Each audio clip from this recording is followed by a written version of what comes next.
gentleman from Tennessee, who I owe a recognition to, is now recognized. Thank you, Mr. Chairman.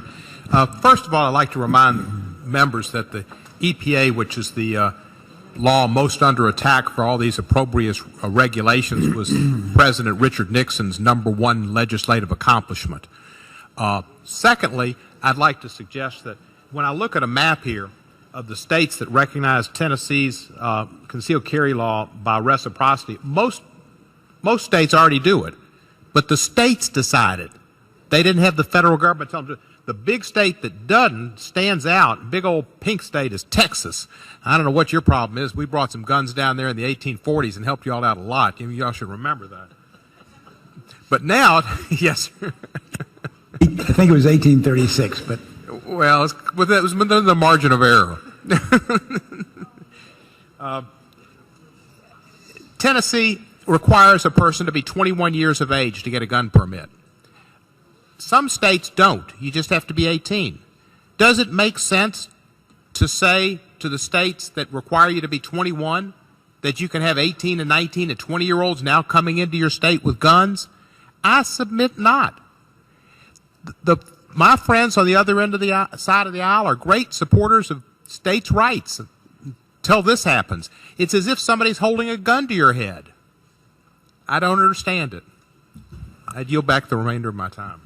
Thank you, Mr. Cohen. The gentleman from South Carolina, Mr. Gowdy. I thank the chairman, and the gentleman from Tennessee raised a very good point. I would be curious whether or not he agreed with me that there's a constitutional right to travel.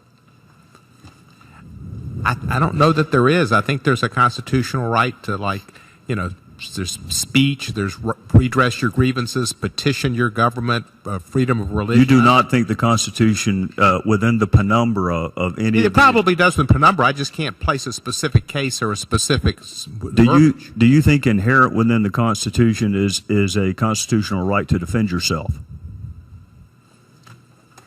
I guess there is. I don't know if it's in the Constitution. You have a right to liberty in the pursuit of happiness, and maybe defending yourself allows you to have happiness.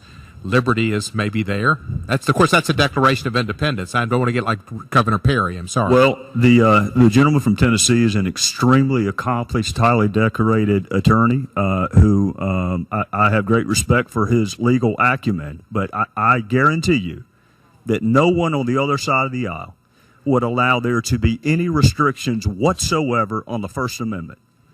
You would go nuts if we argue that states' rights allowed South Carolina to somehow impact the First Amendment. Or the Fourth, that we were going to have all these different search and seizure requirements based on the 50 states. Or the Fifth, that Miranda was going to be subject to what South Carolina wanted or Utah wanted or Nevada wanted. Or the Eighth with cruel and unusual punishment. Would the gentleman yield? I am just curious why the Second Amendment is afforded so little. Would the gentleman yield? If what you're saying is that the Second Amendment, the gentleman from South Carolina has the time. Would the gentleman yield? Sure. First of all, I don't think anybody would say that the First Amendment, the Fourth Amendment, or any of these other amendments are absolutes. There are limits on all rights, as the Supreme Court has said. What restrictions would you allow the state of South Carolina to put on the First Amendment? Well, the state of South Carolina can certainly have libel laws. The state of South Carolina... Not that Trump, New York versus New York Times. No, of course not. The Supreme Court, in our system of jurisprudence, despite what certain former member from Indiana thought, can we require a test before you become a blogger? Can we require a test before you become a blogger to make sure that you're going to be responsible? If the gentleman would yield, let me answer the question. No, but the Supreme Court has delineated the legality of various limitations. The classic one, of course, is Justice Holmes' formulation: you can't cry wolf. You can't cry fire in a crowded theater. Unless, of course, the state says, yes, you can. But if the state says you can't, the First Amendment doesn't give you the right to do so. My point is Heller said the right to keep and bear arms is a fundamental constitutional right that should be afforded the exact same amount of respect as all the other rights in the Bill of Rights. Well, and we would never allow this I won't use the word that comes to mind. I can't judge motives. I was going to say charade, but I won't. We would never allow any other amendment to be subject to what we've been doing for the last 2 Well, years. if the gentleman would yield, no. We allow, that's not the case. We allow other amendments to be subject to reasonable limitations, and the courts obviously delineate how far you can go. There's a national standard with respect to the Fourth Amendment. There's a national standard with respect to the Eighth Amendment. But even, There's a national standard with respect to the Fifth Amendment. within those national standards, there is some leeway for states. What state state can disregard Miranda? You can't disregard Miranda, Which state cannot give an attorney if you are facing a felony charge? Say again? Which state cannot afford you counsel if you are facing a felony charge? There are certain things that states cannot do, obviously, but there are other things that states can do. States can have, for example, libel laws. How far you can go, the Supreme Court rules. States can have laws against, states have laws on searching vehicles, for instance, which the courts have declared do not violate. I disagree with some of those, but the courts have declared do not violate your Fourth Amendment rights. And the courts, frankly, have gone farther in giving the states. States can give more rights than are what afforded by the that's not what we're Fourth talking Amendment, about. but they can't give less rights. No, but defining how far those rights go is what the courts do. Well, I guarantee you, if this were a conversation about what limits to put on the First Amendment, you would be apoplectic. If we were going to require tests, if we were going to subject the First Amendment to the same scrutiny that we do the Second Amendment, there would be apoplexy on the other side of the aisle. And I am just curious why the Second Amendment is afforded so little deference. Mr. Gowdy, would you yield?